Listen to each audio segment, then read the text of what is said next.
Chapitre 7. Un hiver à Venise. Bien qu'il y ait relativement peu séjourné au cours de sa vie, Hemingway a pour Venise et la Vénétie un attachement particulier.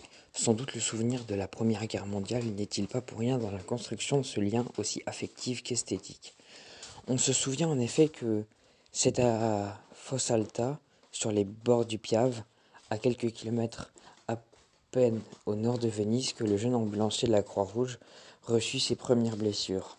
C'est curieux de penser que nous nous sommes battus le long de ce canal, cet hiver-là, pour la défendre sans jamais la voir, fait-il dire au colonel Cantwell dans Au-delà du fleuve et sous les arbres.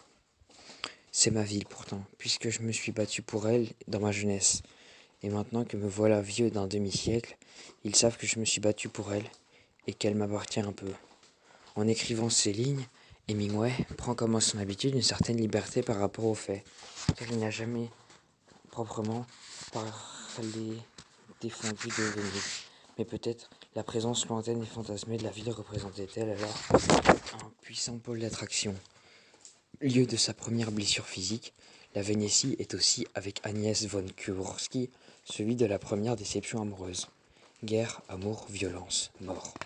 Venise et ses alentours constituent pour Hemingway le cadre de son initiation comme de son déniaisement. À sa manière, ce pays est un peu celui de l'enfance, ou de la fin de l'enfance. Celui en tout cas où Ernest a cessé d'être collégien d'Oak Park pour devenir Hemingway. Hormis quelques passages dans les années 1920, après sa première femme Hadley, Hemingway mettra près de 30 ans à revenir en Italie. Et s'il connaît déjà Milan ou Cortina d'Ampezzo, ce n'est qu'à la fin de l'automne 1948 qu'il visite Venise pour la première fois. La ville qu'il découvre alors ne ressemble en rien à l'image des cartes postales que l'on s'en fait souvent. Ou disons plutôt que rien de l'exotisme vénitien n'arrête le grand regard averti d'Hemingway. Ce n'est pas que ce soit pittoresque, au diable le pittoresque. C'est sacrément beau, voilà tout. La place Saint-Marc, comme la Campanile ou le Palais des Doges, avec leur architecture un peu trop byzantine, ne sont apparemment pas à son goût. Contrairement à Le Soleil se lève aussi ou La Mort dans l'après-midi, pour ne citer que Au-delà du fleuve et sous les arbres n'est pas un livre solitaire. C'est un roman d'hiver balayé par le vent de l'Adriatique, rincé par la pluie, car les pierres de Venise ne sont pas sensibles au soleil, dit-il à Ochner. La vraie Venise, on ne la voit qu'en hiver.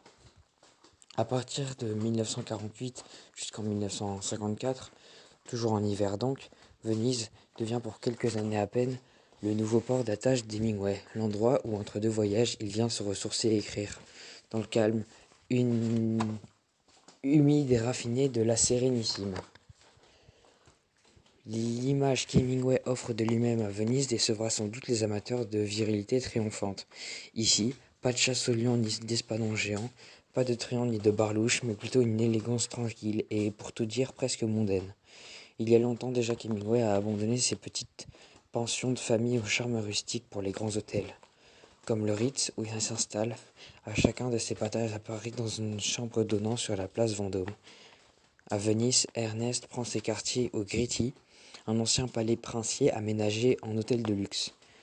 Ce qu'il y avait de mieux, si on se moquait des flagorneries, des chichis, des armées des valets, il y en a pourtant.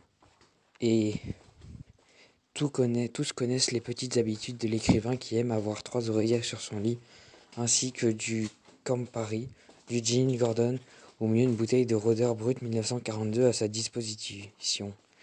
Située au second étage, confortablement meublée, la chambre d'Hemingway donne sur le grand canal dont il aime noter les variations de couleurs. Gris acier, gris jaune, gris vert. Les nuances infinies de gris qui lui rappellent l'étoile de Degas. Ernest se sent chez lui au Gritti. Au point même qu'en 1954, après un dîner constitué de hamburgers et de caviar, il organise une partie de baseball dans sa chambre.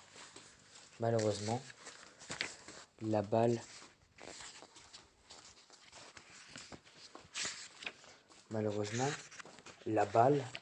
une boule de chaussette, traverse la fenêtre et projette des éclats de verre sur un conseiller municipal qui passait en contrebas.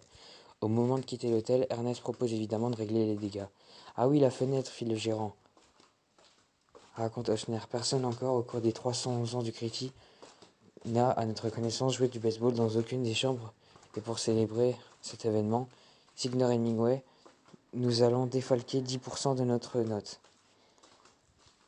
votre note. Reconnaissant, Ernest invita le gérant à boire une coupe de champagne. La direction du grenier a été très chic, dit-il en quittant l'hôtel. Cela me rappelle la fois où j'ai tiré un coup de revolver dans la cuvette des Water du Rist. Ils ont aussi été chics, ce qui prouverait qu'il est intéressant de loger dans les meilleurs hôtels. Mais Venise ne se résume pas au confort des grands hôtels et Hemingway aime aussi passer des heures entières à se promener dans la froide et dure lumière du matin vénitien. Pour aller au marché du Rialto manger sur le pouce des huîtres arrosées de vodka, il y arrive après s'être volontairement perdu, sans avoir compté ni les rues ni les ponts, mais en regardant seulement les maisons, les petites échappées, les boutiques, les trattorie et les vieux palais de la ville de Venise, tout en marchant. Pour qui aimait la cité vénitienne, c'était un jeu parfait, une sorte de solitaire ambulant. C'est l'enjeu qui était la joie du cœur et des yeux. Arrivé à Rialto, Hemingway, comme le colonel Cantwell, déambule entre les étals, humant l'odeur du café grillé et supputant la qualité de graisse sur chaque quartier de viande dans le secteur des bouchers, avec la volupté que lui auraient procuré des tableaux de ces maîtres hollandais dont on ne se rappelle jamais le nom et qui ont peint à la perfection dans le détail tout ce qui se tire, se tue ou se mange. Un marché, c'est ce qui se tire, se tue ou se mange. C'est ce qui se rapproche le plus d'un bon musée comme le Prado ou comme l'Accademia. Hemingway a toujours eu la faculté de créer de l'intime, de faire d'une ville sa ville en la connaissant jusque dans ses moindres recoins, comme il connaissait Paris par exemple. Ainsi, à Venise, aucun des petits commerçants ne lui était étranger, ni les charcutiers avec leur jambon de San Daniel ou leurs saucisses à la cacciatora, ni les coutelleries, ni même les antiquaires. Bon Dieu, ce que j'aimerais passer ma vie à me balader dans cette ville, fait-il dire au colonel Cantwell. Toute ma vie. Sa reconnaissance finie, Ernest s'installe au Harris Bar, Calevalareso, où le grand maestro Giuseppe Cipriani lui confectionne un Bellini à la base de Prosecco et de pêche blanche, à moins que son choix ne se porte sur un martini secco, molto secco doppio et doppio. Où qu'il soit, Hemingway a toujours aimé avoir un bar où se sentir chez lui, au Ritz à Paris, au Costellos à New York ou encore au Floridita à la Havane. C'est aussi au Harris Bar qu'Ernest découvre l'île de Torcello, où Cipriani tient un petit hôtel situé à quelques centaines de mètres d'un campanile du quai. Par beau temps, on aperçoit parfois Fossalta di Piave. Ernest y séjourne à plusieurs reprises, notamment en novembre 1948, alors que sa femme, Marie, profite des derniers jours d'automne pour visiter Boulogne, Florence et Sienne, calme et quasi désertée par les touristes. Torcello offre à Hemingway de parfaites conditions pour se remettre au travail. L'endroit idéal, disait-il à une journaliste en 1946, n'importe quel coin du Golfe ferait l'affaire, à condition de pouvoir y travailler en paix. Travailler, Ernest, comme à son habitude, s'y attache le matin, de bonne heure avant d'aller chasser dans l'après-midi d'oiseaux migrateurs qui abondent à Torcello. La chasse au gibier d'eau est pour lui une passion de longue date sur laquelle il écrivit à de nombreuses reprises. Ainsi, dès 1935, on peut lire dans un article pour Esquire, c'est la première chose que je me rappelle à propos des canards. Le long et sifflant déchirement de soie qui font les rapides battements d'ailes.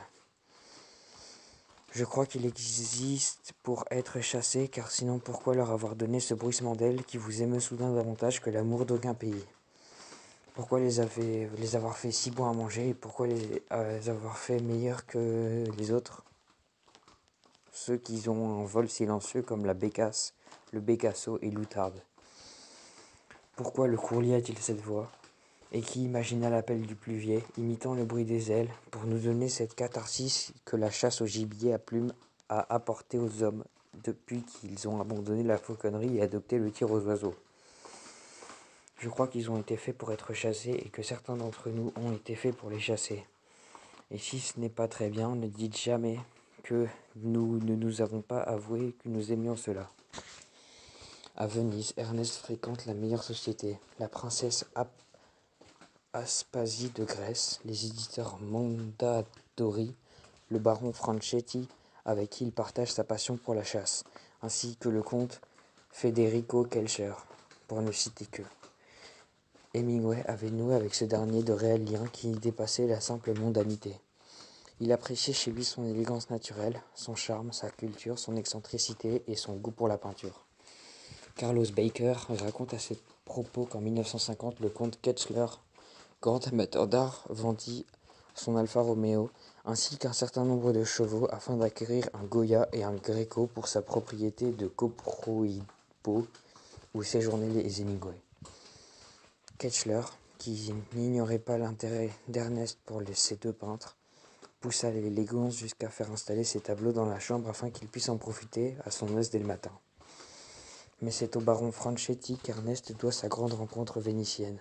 C'est en effet chez lui, lors d'une partie de chasse à Laticina en novembre 1948, qu'il croise pour la première fois Adriana Ivanic, un jeune aristocrate vénitien de tout juste 18 ans, au charme de laquelle il succombe immédiatement. Une jeune.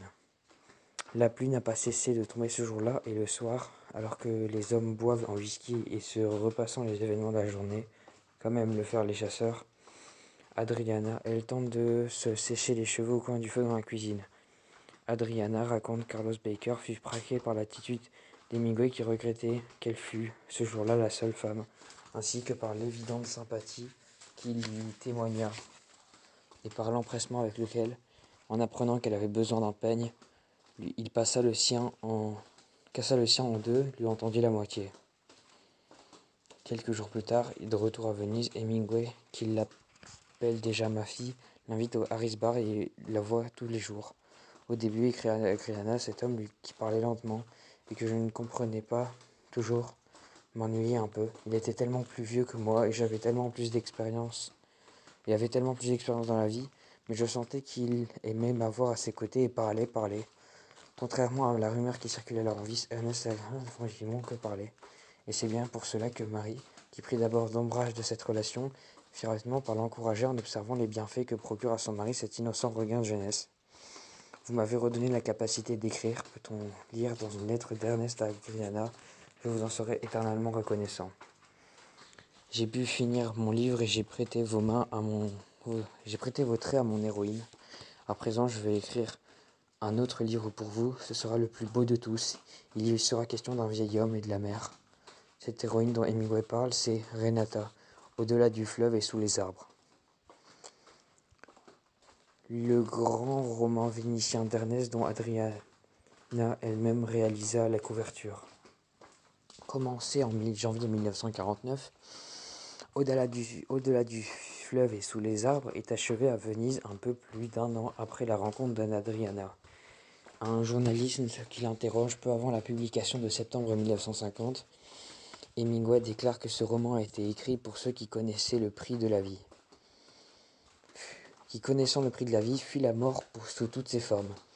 Pour ceux qui se sont battus et seraient capables de recommencer s'il le fallait. Pour tous ceux qui, d'une manière générale, savent que tout engagement, tout combat est une incitation au rêve. Ce roman, continue-t-il, concerne aussi les amoureux, tout autant que la révélation du bonheur leur donne des ailes.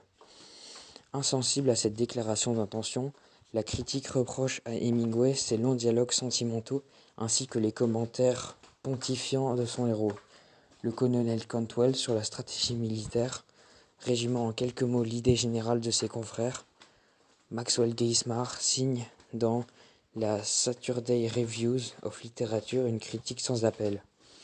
C'est un roman malheureux qu'il est déplaisant d'en parler quand on respecte le talent et les œuvres d'Hemingway, mais il n'est pas seulement son plus mauvais roman, c'est aussi une synthèse de ce qu'il y a de mauvais dans ses autres romans, et cela ne présage rien de bon à l'avenir. Les commentaires ne sont ni unanimes à l'égard du livre qu'Illingworth, avec qui Ernest entretient pourtant pas de relation particulière, décide de prendre sa défense en rédigeant un papier contre-courant de la presse littéraire qui s'amuse apparemment de voir Hemingway descendre lentement de son piédestal. Je crois que les critiques ont reconnu en lui quelque chose de tout à fait impardonnable, écrit-il, une certaine morale. Derrière toutes ces fanfaronnades, ses anathèmes, ses coups de poing, se fait jour un sens élémentaire de la chevalerie, le respect des femmes, la pitié pour les faibles, le sens de l'honneur. Et le sens de l'honneur pour Hemingway est justement quelque chose dont on ne parle pas, car ceux qui connaissent le prix savent aussi que c'est le seul moyen de s'assurer l'immortalité.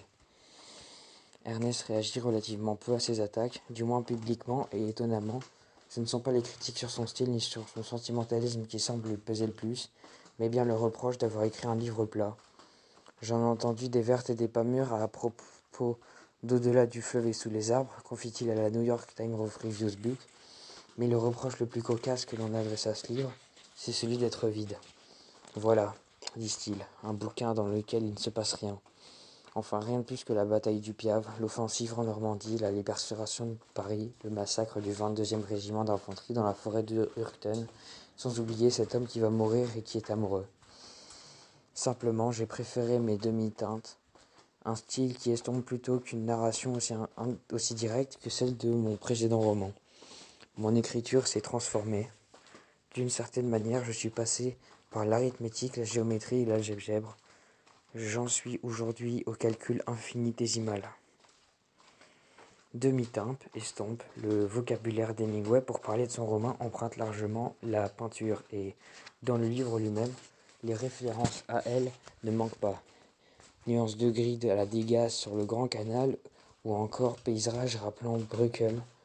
Même le portrait que Candwell reçoit d'Orenata, son dernier et seul véritable amour, donne à Hemingway l'occasion d'évoquer le style du Tintoret, style sans froideur, ni snobisme, ni stylisation, ni modernisme.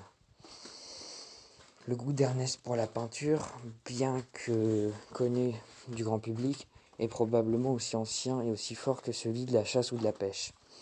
Il remonte sans doute aux premières années de l'enfance où sa mère l'emmenait voir des tableaux au musée de Chicago. Mais c'est surtout à Paris qu'Ernest a fait son éducation picturale, que ce soit au musée du Luxembourg avec Cézanne ou chez Gertrude Stein, dont les conseils avisés lui permettaient d'acheter ses premières toiles. À Madrid ou à Venise, Hemingway ne manque jamais d'aller visiter le Prado, l'Accademia, la Scuola San Marco ou encore le Palais des Doges, où il ne va le plus souvent voir qu'un tableau en particulier. En 1956, au Prado, Ernest demanda à Ochsner qui l'accompagnait s'il voulait voir la femme qu'il avait aimée plus qu'aucune autre, plus encore que Marie. Son Rubens de poche, c'était le portrait d'une femme, d'Andreas del Sarto. Il s'arrêta un moment tandis que je m'approchais d'elle, raconte Ochsner, puis il vint me rejoindre. Il souriait légèrement et ses yeux brillaient de fierté. « Ma beauté » murmura-t-il en soupirant profondément. L'intérêt d'Ernest pour la peinture, malgré sa profonde connaissance du sujet, n'est rien d'intellectuel. Il s'agit toujours et avant tout pour lui d'affect, de matière, de chair. Il y a dans cette toile, dit-il un jour à propos de la femme de Miro, tout ce que l'Espagne vous fait ressentir quand on y est et ce qu'on ressent quand on est parti et qu'on ne peut pas y aller. La peinture ne sera jamais pour Ernest un placement, ni une manière d'exposer sa culture, mais bien une expérience presque physique, un condensé d'émotions pures et même une école.